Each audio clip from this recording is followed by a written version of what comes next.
नहमदु व नसल्ली अला रसूलिहिल करीम अम्मा बाद फ़अऊज़ु बिल्लाहि मिनश शैतानिर रजीम बिस्मिल्लाहिर रहमानिर रहीम।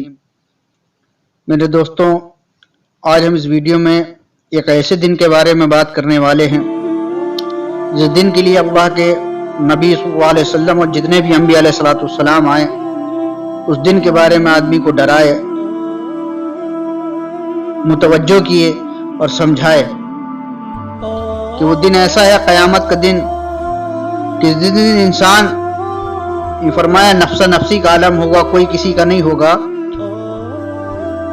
उस वक्त हर आदमी पसीने से डूबा होगा और परेशान हाल होगा कि अब बेटा अपने माँ का नहीं होगा, माँ अपने औलादों को नहीं पहचानेगी।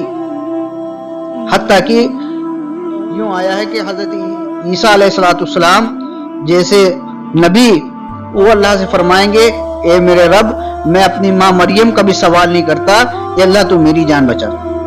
वो नफ्सा नफ्सी का माहौल होगा।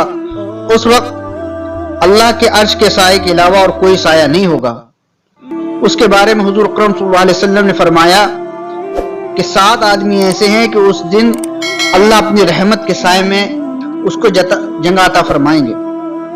वो 7 आदमी कौन से हैं, जिसके बारे में हजरत अबू हुरैरा रज़ियल्लाहु तआला अन्हु रावी हैं। ये सही बुखारी की हदीस है कि सही बुखारी में हजरत अबू हुरैरा रज़ियल्लाहु तआला अन्हु से रिवायत है कि अल्लाह के रसूल सल्लल्लाहु अलैहि वसल्लम ने फरमाया कि 7 आदमी ऐसे हैं जिन्हें अल्लाह रब्बुल इज्जत ऐसे दिन में अपने साए में जगह अता फरमाएंगे जिस दिन अल्लाह के साए के अलावा और कोई साया नहीं होगा। तो वो उसमें सबसे पहला आदमी वह है जो आदिल बादशाह, कि वो आदिल बादशाह जिसको अल्लाह ने हुकूमत दी हो और अपनी हुकूमत और बादशाहत से अदल करे, लोगों में इंसाफ करे, अपनी रियाया में, अपनी सल्तनत में, अपनी हुकूमत में कोई भेदभाव ना करे, बल्कि आदल हो, अदल करने वाला हो, इंसाफ करने वाला हो। अल्लाह को अदल और इंसाफ इतना पसंद है कि उस दिन ऐसे बादशाहों को, ऐसे हुकूमतदारों को अल्लाह रब्बुल इज्जत अपने अर्श के साए में जगह अता फरमाएंगे। दूसरा, वो जवान जो जवानी में अल्लाह ताला की इबादत करता हो। जवानी क्या, वो जो 10 साल से आदमी तकरीबन जवान हो जाता है और वो 35 और 30-35 साल तक की उम्र, ये जवानी की उम्र है। ये फरमाए जो जवान जवानी की उम्र में भी अल्लाह की इबादत करता है।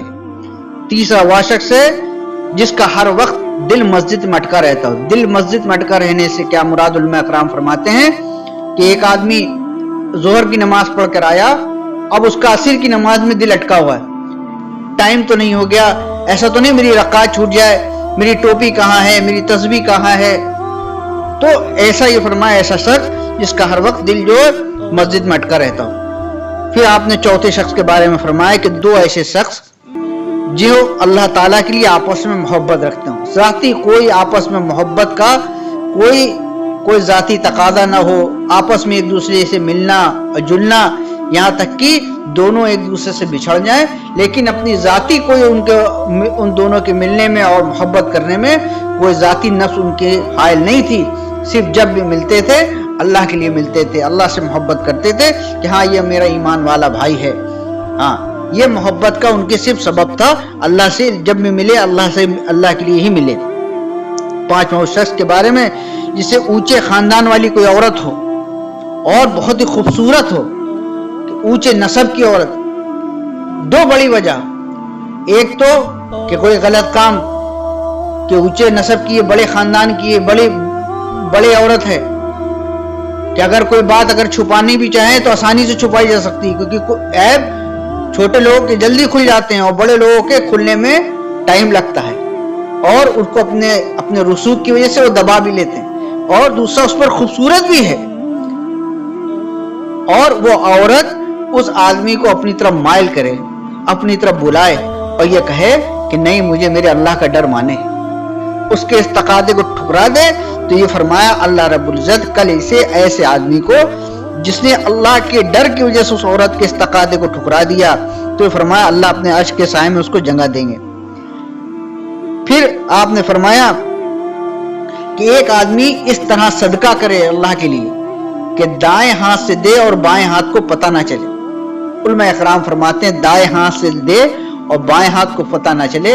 اس سے آپ نے کئی طریقے چیزیں فرمائی ہیں.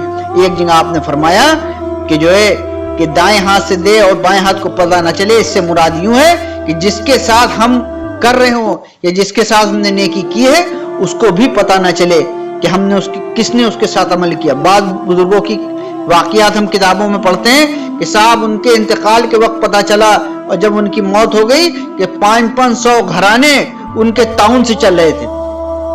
ہاں تو دائیں ہاتھ سے دیں. سب سے افضل طریقہ یہ ہے کہ ہم جو ہے اس طرح صدقہ کریں کہ دینے والے اس سے دو فائدے اور ہونے والے ہم کو.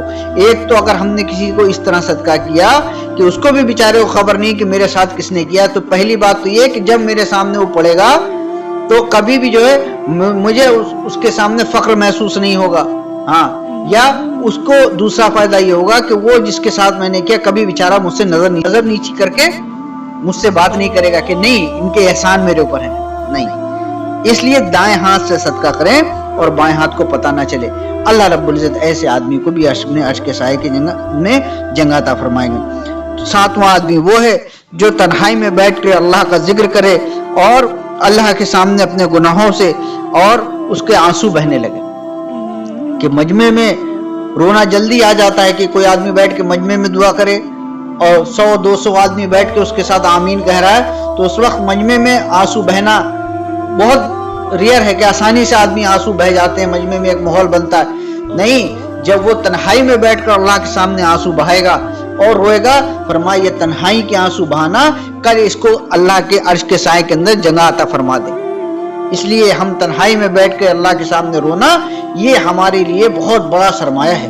کہ یہ فرمایا کہ ایک آدمی نے اتنی دیر, اسی لیے کہا دعا میں اتنے مکھی کے سر کے برابر بھی اگر اس کے آنسو نکل جائیں خدا کے خوف سے تو اس کی نجات کے لیے کافی ہے.